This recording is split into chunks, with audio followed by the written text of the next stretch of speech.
also forgot to take a picture, I think yesterday, but this is the shelter area I stayed at last night. I didn't stay in the shelter. Instead, some tent pads up this hill in the bush over there. But it was nice. It was a nice area, super quiet. This is where I came from, and this is where I'm headed out. Good morning and welcome to day 5. Beautiful sunshine again, and we're gonna start with a climb. So today is going to be a big day, I think. It's about 10 miles, a little over 10 miles, and there's going to be about 2,000 feet of elevation gain and about the same of descent. So basically that means we're going up and down and up and down and up and down. Weather forecast is excellent. Not as hot as the other days, but pretty warm and sunny. And but there's supposed to be lots of rocks sometime through today, and apparently they're pretty difficult. So anyway, I'm anticipating this to be a long day because I'm slow, and so I'm starting at about 8 o'clock. I'm estimating I won't be done until 4. A good 8 hours of hiking because I like to take breaks, and as I said, I'm slow, and if there's rocks and they're not steady, I'm definitely going to be slow. So anyway, but the exciting thing is at the end of the day, if I get to the destination, and I should, I'm going to be arriving at Penmar. Penmar will mean that Maryland will be over. So it's pretty exciting. Alrighty, so this is what it looks like. And I'm not filming whilst going through these rocks. I'm not good enough for that. But you have the view, the idea of what I'm going for right now.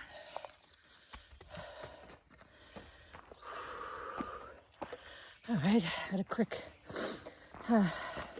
few minutes of elevation gain, like 400 feet. Anyway, it's a little flatter now, so, and I thought instead of showing you the trail, I'd show my face for a little bit. I know I'm filming the trail a lot, but you probably want to see the trail. You don't want to see me. But I'll turn it on me for a second. First, I want to say, Tony and Carol, guess what I got in my bottle today? You probably can't tell, but it's fizzy. So for the first time, I brought a few with me, of course, and put all that you gave me into all my mailboxes. So I'll have some to come all the time. And but this is the first morning I'm having some. I did have coffee this morning, but this will give me the extra vitamin and the extra caffeine as well, which is good. So thank you again for this great tip and this great gift. Much appreciated. I hope you guys are doing well. I wanted to mention something which is happening right this second. All right. So when you're the first one on the trail, you often do what is called silk blazing. Silk blazing. So lots and lots of lingo around blazing. The white blaze is the Appalachian Trail, but there's a lot of color blazing and a lot of terms of blazing. And the silk blazing, and anybody can guess what that is? Well, I just had to wipe it off my face. So when you're the first person to open up the trail that day, often you are going through spider web, and of course you don't see them, but they're there. Oh my God, it's still going up. They're there. So as you march on, they hit you in the face. Silk blazing. So I'm doing a bit of silk blazing this morning. Okay, it's going back up again, guys. I'm turning the phone off. Ooh. Boy, oh boy. I need another little sip of that magic fizz potion. Thank you. Here we go, back in the woods. All these, I think they were called mountain laurel. Is that what we said? So beautiful. I can actually smell them here because there's some on each side of the trail. Very beautiful. So thanks to that little stretch in the farm field, made for a very quick first mile, like 30 minutes really, so that was good. I want to acknowledge all the farmers who are allowing their farmland to be used to carve a path like this, to cut through, sometimes, you know, make a little bit of an easier path. Oh my gosh, look at all these flowers, eh? Isn't that beautiful? Wow, so pretty. Oh, they're everywhere. I wanted to say thank you to all those farmers all the way through all the states of the AT. And in fact, that is why that's one of the job of the ATC, the Appalachian Trail Conservancy, is to acquire land, because they have to often or constantly really reroute portions of the AT. But so it's always a negotiation with landowner for them to allow the path to, you know, cross their land. And it happens, you know, at the state level, because it's different authorities everywhere. So anyway, a little bit of water here, but we are all set for now. No water needed. Oh, something new. So this must be wet at times, because we got some planks to walk on. Yeah, this must get buggy. It just goes to show how dry it is here. I mean, it's great for me to have this beautiful dry weather, but not good for the land, right? It's too hot. They haven't had rain for a long time. Those water sources are drying, so this is going to be definitely a challenge for me going forward. And then the other challenge is just the flowers everywhere.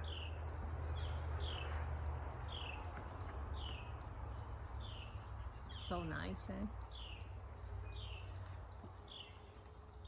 Pretty they are. And you can hear the bees. Of course you would.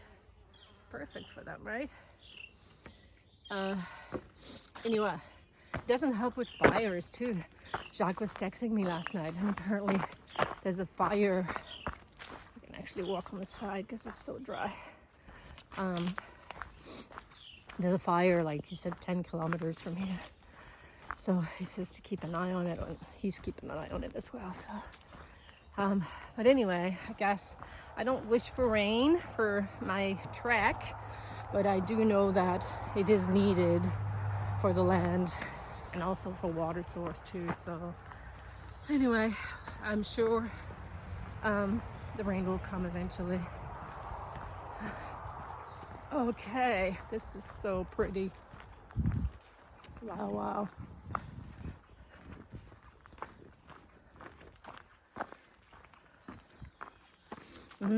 Smells really nice too.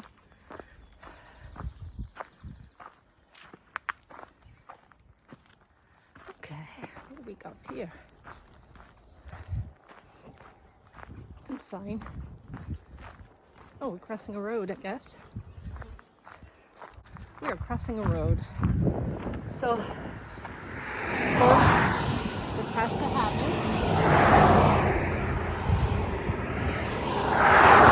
It's a 35-kilometer-an-hour zone. Seems like these guys are going faster than that.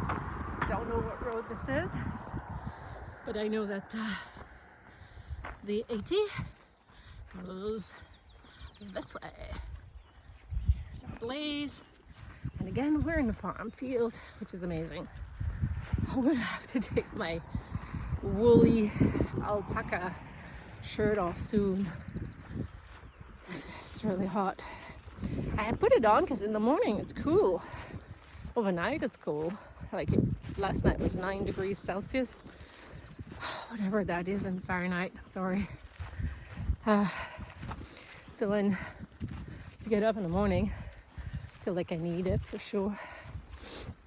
And then when you're under the tree as well, without the sun, it feels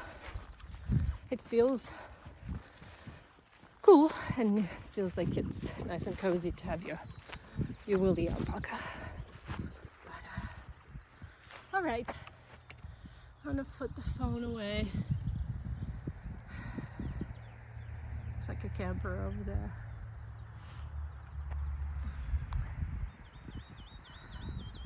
Beautiful sun. Okay. Oh, look at these flowers. Des petites marguerites. Oh, puis les petites jaunes et les petites mauves. All these flowers remind me of my youth. I guess they're the same kind of flowers we would have in Quebec. Oh, okay. Too, because the two guys, there was only two other guys at the shelter last night. One was a young guy, Ben, who actually was very nice. He was hammocking, and he helped me find the water source.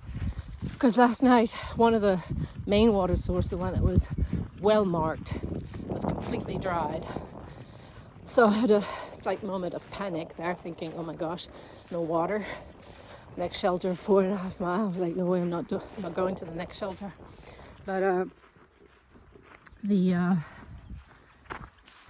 looked at the app, the Far Out, thank God for that app, and it said there was another spring located 0.1 mile behind the shelter. So I went around to look for it, and I just couldn't find it anywhere. So this young guy just arrived, and I said, "Oh, do you know where the water source is?" He didn't know, but he came and he says, "Oh, let me run ahead of you." He literally was running to be young, right? And he found it, and he said, "Yeah, it's just down the road." So it was a little bit further than 0.1 mile, but anyway, just stopping for a second. Pretty farm land. Wow, beautiful. Anyway, he went ahead, found it, came back, told me, and then I was able to get water. I was like, oh my gosh, thank God. So anyway, but he was going Nobo, so northbound, so same direction as me. And so he must have still been at camp. I didn't notice. I know, and then there's another gentleman that was there who came late. He was tented pretty close to where I was as well, but I know this guy was still in his tent when I left. So anyway, so these two must have been still there, and that's why I'm the one silk blazing.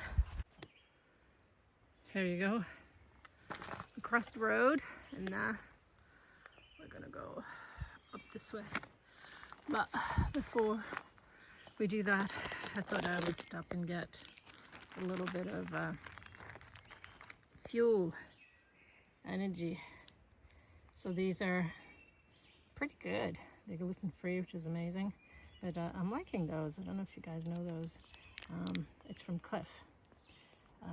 So it's easy to just, it's kind of like a chewy, soft, melty, but they stay really good. So, and I carry those for sure. And before climb. Just take one, and I think it's helpful.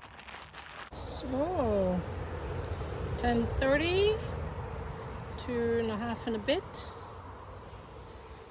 and 4.1 mile from 2 miles, so it's not too bad.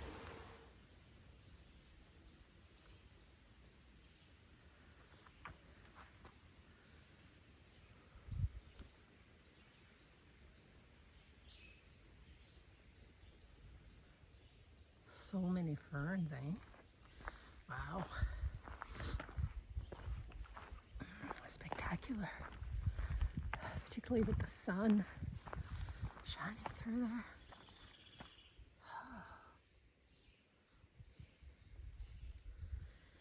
Anyway, I survived the climb. In fact, I think I did pretty cool. It took me about 45 minutes to ascend, so it was pretty good. I think my heart and lung capacity is good. What's the hardest for me maybe is my leg.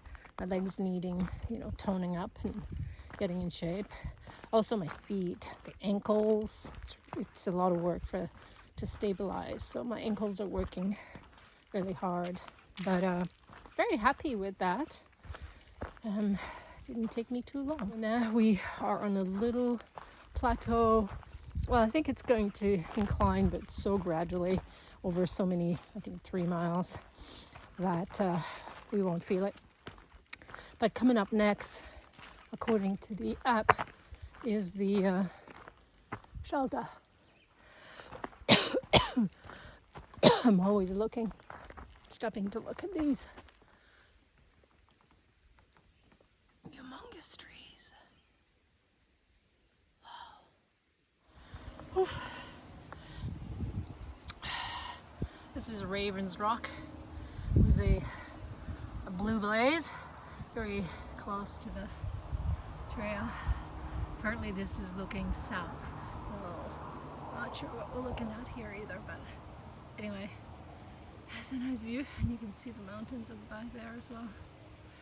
But it's rather steep. Shelter. This is the first time I see the bear cable system. I don't know if you can see, but yeah, not sure how they work. I'm sure I'll have the opportunity to test them out. Guess you put your bag there, and then you pull. The shelter is another one of these amazing shelters with a second-story sleeping quarters. Pull this up there. Beautiful built fire pit with these sitting benches, and I mean, look at the shelter. So nice. And cooking is under a roof if it's raining, and then you can sleep here really well. Maryland does a really good job with their shelter. The spring is a little too far, but I don't need water. And yeah, it's a lovely spot. I passed the tent sites and they were very flat. So anyway, I'm going to stop here for lunch today. This is lunch. And then I still have quite a bit to go to. All right, there's High Rock Overlook, which is 0.2 mile. It's a beautiful spot for a great view. And it's just got all these mountain everywhere. It's nuts. My hiking sticks here. Oh my goodness.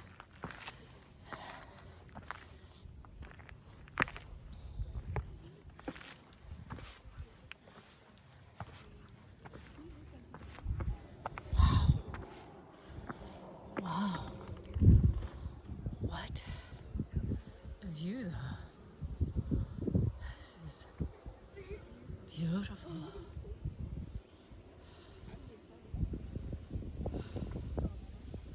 Well, it's worth coming for the view, for sure. And the nice breeze. But look at this.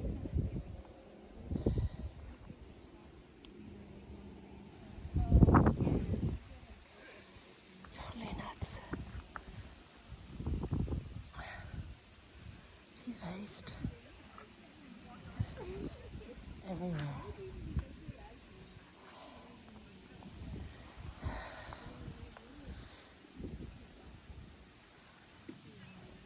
So if anybody knows about this and why, I don't know why it's cool. I don't think it's cool, but maybe it is cool. Or why they leave it like this or let people do this. I just don't get it. It's even on the tree.